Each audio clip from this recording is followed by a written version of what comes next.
આપણે શ્રી ગણેશ આર્ટ દ્વારા આપણી સૌરાષ્ટ્ર રાજકોટના રંગેલું શહેરને ઇકો ફ્રેન્ડલી એટલે કે પ્રદૂષણ મુક્ત થાય એટલા માટે અમારો વર્ષોથી પ્રયાસ છે કે આપણે જે પ્લાસ્ટર ઓફ પેરિસની મૂર્તિ હોય એમાં પ્રદૂષણ થતું હોય છે, એટલે મહારાષ્ટ્રનું ટોટલ કલ્ચર ગણપતિ દાદાની સ્થાપના કરીને આપણે આ મહાદેવનો અત્યારે શ્રાવણ માસનો અત્યારે અંતિમ દિવસ છે અને મહારાષ્ટ્રની અંદર આજે પોલા નામનું મહાદેવનું વાહન નંદી એમનું મોટું ફેસ્ટિવલ છે અને નંદીની પૂજા કરવામાં આવે છે.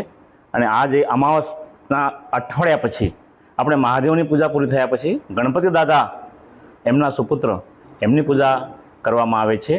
ભાદરવા ચૌથથી આપણે ગણપતિ દાદાની સ્થાપના કરીએ છીએ. આ ગણનાયક વિનાયક વક્રતુંડ મહાકાર્ય સૂર્યકોટી સમપ્રભ ગણપતિ દાદા બધાનો દુઃખ દર્દ દૂર કરે છે. એટલે આપણા ધર્મપ્રેમી દયાભાવી આપણી સૌરાષ્ટ્રની જનતા છે એ આપણે ગણપતિ દાદાની પૂજા અર્ચન અને મંત્ર પુષ્પાંજલિ સહસ્રાવર્તન કરે છે અને ગણપતિ દાદાને રિદ્ધિ સિદ્ધિના ભગવાન એને મનાવે છે.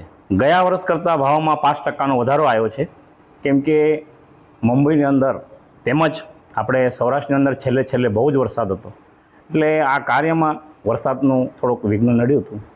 છતાં ભક્તજનોને એમ થાય કે ભાઈ 5% વધારો આપણે એમને થોડુંક સહન કરવું પડે છે, કેમ કે બધી વસ્તુનો અત્યારે ભાવ વધી ગયો છે, ટ્રાન્સપોર્ટેશન ખર્ચ વધી ગયો છે.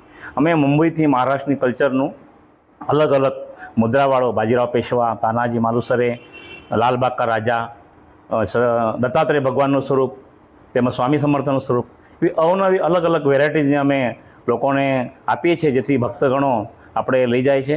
અને આપણે ખાસ રક્ષાબંધનથી આવી જાય છે. રક્ષાબંધનથી અહીં રેસકોર્સ આર્ટ ગેલેરીના સામે ભારત સેવક સમાજની અંદર આપણે ગણપતિ દાદાના અમારા જે ભક્તો છે એમના માટે હિન્દુ ધર્મનો પ્રચાર પ્રસાર થવો જોઈએ એ આપણી ખાસ ભાવના છે અને રાજકોટ પ્રદૂષણ મુક્ત થવું જોઈએ એવું મારો ખાસ મેસેજ છે.